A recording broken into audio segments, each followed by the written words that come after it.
Bonjour à tous et bienvenue dans cette nouvelle vidéo.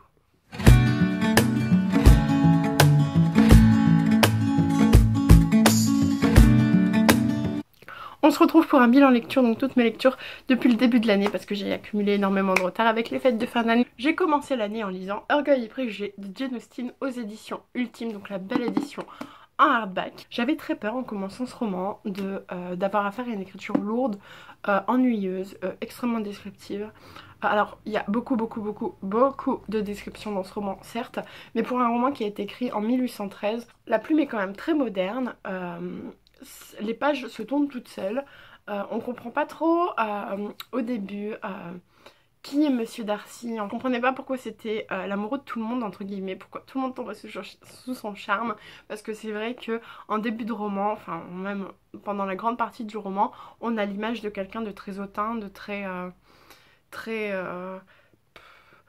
prétentieux, voilà, quelqu'un d'un petit peu détestable. On comprend Elisabeth. Le seul gros reproche que j'ai à faire à ce roman, c'est la longueur de cette première partie, c'est-à-dire qu'environ à ce stade, jusqu'à ce stade, la première grosse partie du roman, la situation est la même, c'est-à-dire qu'on n'avance pas, ils partent à droite, à gauche, ça se fiance, ça se défiance, mais au final, on atterrit à la même situation en milieu de roman qu'en début de roman, et ça m'a un petit peu fatiguée, mais à part ça, j'ai réellement aimé ce roman. Au final, j'ai vraiment beaucoup aimé.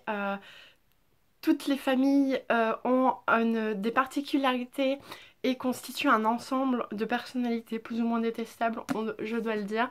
Mais ça a été une belle surprise, ce n'est pas un coup de cœur. Mais voilà, je suis ravie de l'avoir lu. Si vous ne l'avez pas lu, je vous le conseille fortement. Certes, c'est pas quelque chose d'hyper prenant, mais ça vous fait passer un beau moment. Voilà, c'est Orgueil et Préjugés, c'est un classique. C'est, je pense, dans les 10 livres qu'il faut avoir lu, il en est. Donc voilà. Ensuite, j'ai continué le mois avec Les fiancés de l'hiver, le tome 1, La passe miroir de Christelle Dabo. Oui, enfin j'ai lu ce roman. Enfin. Et honnêtement, j'ai adoré. C'est un énorme coup de cœur. Bulldop nous en rabâche les oreilles depuis 2 ans. Quand je l'ai attaqué, je me suis dit oui. Du fantastique, de la fantasy plutôt. Voilà, j'étais pas hyper motivée, je me suis dit que j'allais sans doute moyennement aimer, et j'ai complètement adoré la plume de Christelle Dabo. Mais c'est un bijou, elle décrit sans trop décrire, elle fait partager les émotions, les univers sont complexes, et elle arrive à nous imprégner dedans, à nous faire ressentir toutes les émotions. J'ai vu les paysages, quoi. Quand je lisais les pages descriptives, j'étais dedans, j'étais là. J'étais avec Ophélie, j'étais avec Thorne, et voilà. Pour ce qui est de l'intrigue, donc, la Terre est scindée en arches, c'est-à-dire que je sais plus ce qu'il y a eu, à un moment ils le disent, mais c'est devenu des arches, voilà. La Terre s'est fragmentée. Nous allons suivre Ophélie, donc qui est un petit peu qui est un petit peu archiviste, historienne, etc. Je ne sais plus trop son métier de base dans son arche, mais il n'empêche qu'elle est promise à Thorne, un bourgeois d'une arche au nord où il fait très froid. Et donc on va la suivre dans son périple pour aller donc vers ce mariage arrangé. Et on va être mêlé à toute une conspiration, toute une mythologie autour des arches. Chaque arche a son dieu, entre guillemets, une entité qu'il vénère. Et c'est plein de complots, on va rencontrer plein de monde. J'ai particulièrement détesté la mère de Thorne, je sais plus comment elle s'appelle, c'est pas Elisabeth, je ne sais plus. Enfin bref, je l'ai haï. Alors la grand-mère, c'est même pas la peine. Mon seul petit bémol, c'est je trouve que le passage à la citadelle est un petit peu longué. Pour ma part, j'ai complètement adoré Thorne. Je l'adore. Pourtant, non, c'est pas grand chose, on n'apprend pas beaucoup, mais je l'ai adoré. Ophélie m'a semblé un petit peu immature, un petit peu dur avec lui. Voilà, le gros dur n'est pas forcément celui qu'on croit. Sinon les personnages sont géniaux. J'ai tellement hâte de lire ce 10e tome. Si vous ne l'avez pas lu, je vous le conseille, mais tellement. Tout que l'hiver passe, donc c'est le moment ou jamais. Lisez-le, lisez-le. En tout cas, c'est un gros coup de cœur, bien sûr. 10 sur 10 pour ce livre. Ensuite, j'ai continué le mois avec Respire, donc de K.A. Tucker. Le tome 1, donc aux éditions Hugo Roman. Pareil, coup de cœur. Coup de cœur, gros coup de cœur. J'ai adoré ce roman. On va suivre Casey et Livy qui, après la mort de leurs parents, sont recueillis par leur tante et oncle. Et suite à un autre événement, Casey prend la décision de se sauver avec sa petite sœur à Miami. Elles emménagent dans un appart et elles ont comme voisin, alors comment il s'appelle, Trent. Et Trent a la fâcheuse manie de toujours vouloir aider Casey et Livy. Et voilà, ils vont apprendre à se connaître. Et on va plonger dans ce roman, dans cette magnifique histoire d'amour. Il y a un lourd secret, enfin, Trent cache un secret. J'y ai pensé à plusieurs reprises. Mais en fait, l'auteur fait en sorte avec son scénario que ce ne soit pas plausible en fait. Et donc j'ai été extrêmement surprise par le dénouement. La fin est magnifique.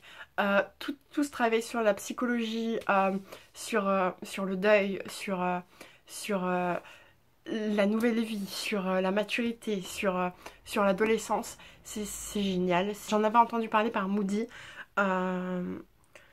Je l'avais acheté suite à ses conseils et honnêtement, il est top ce roman. C'est l'un des meilleurs New Age que j'ai pu lire. J'ai le tome 2 dans ma palle. Voilà, je ne peux que vous le conseiller si vous aimez les belles histoires d'amour. Les gentils garçons avec un secret. Mais c'est du lourd hein, le secret. Hein. C'est du gros lourd. Hein. Je ne peux que vous conseiller cet ouvrage. Et donc bien sûr, 10 sur 10 coup de cœur. Quoi. Ensuite, j'ai lu Ugly Love de Colleen Hoover. Oui. Alors, j'ai adoré ce roman aussi. C'est un coup de cœur. Mais un petit coup de cœur.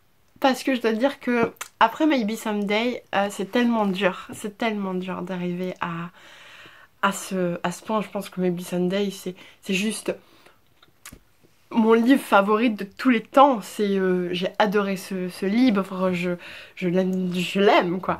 Et donc voilà, Colleen Hoover maintenant j'en attends beaucoup. J'ai beaucoup aimé ce roman, j'ai beaucoup aimé nos personnages. On va suivre donc Tate qui emménage chez son grand frère et qui va rencontrer Miles complètement bourré devant la porte de son appartement. Super. Et ils vont commencer à entretenir une relation purement sexuelle. Mais bien sûr, ça ne se passe jamais comme ça. Miles a un passé, a beaucoup de démons. On va attendre la fin de l'ouvrage pour savoir de quoi il s'agit. Mais en tout cas, la plume de Colleen Hoover n'est plus à présenter. Elle écrit merveilleusement bien. Les personnages sont bien faits. Simplement, je pense que j'ai moins été touchée qu'avec Colleen Hoover. Peut-être que c'était pas le bon moment pour moi de le lire. Mais il n'empêche que c'est un coup de cœur. Quoique la fin, le secret de Miles m'a quand même bien émue aux larmes. Je pense que j'ai versé quelques larmes.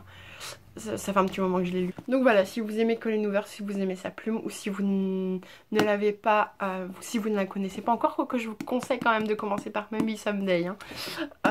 Je vous recommande ce livre chaudement. Et enfin, j'ai lu Au bord de la tombe, donc Chasseuse de la nuit tome 1, je crois que c'est plutôt le contraire, Chasseuse de la nuit tome 1, Au bord de la tombe de Jenny Frost aux éditions Milady. Donc là c'est de la bitlit. Donc on va suivre Catherine qui est une chasseuse de vampires, enfin qui s'autoproclame chasseuse de vampires, donc qui passe ses soirées à zigouiller des vampires et qui un soir va tomber sur Bones et il se trouve qu'ils vont devoir faire affaire pour pour pourchasser un vampire. J'en avais beaucoup entendu parler de cette série. Après avoir été déçue par Anita Blake, j'avais un peu peur de commencer cette nouvelle série et je dois dire que j'ai complètement adoré. Bones est génial, je suis complètement tombée amoureuse de ce type. Chaton, j'adore. J'adore ce surnom chaton, c'est trop mignon, chaton. J'adore. J'aime le caractère de nos deux héros.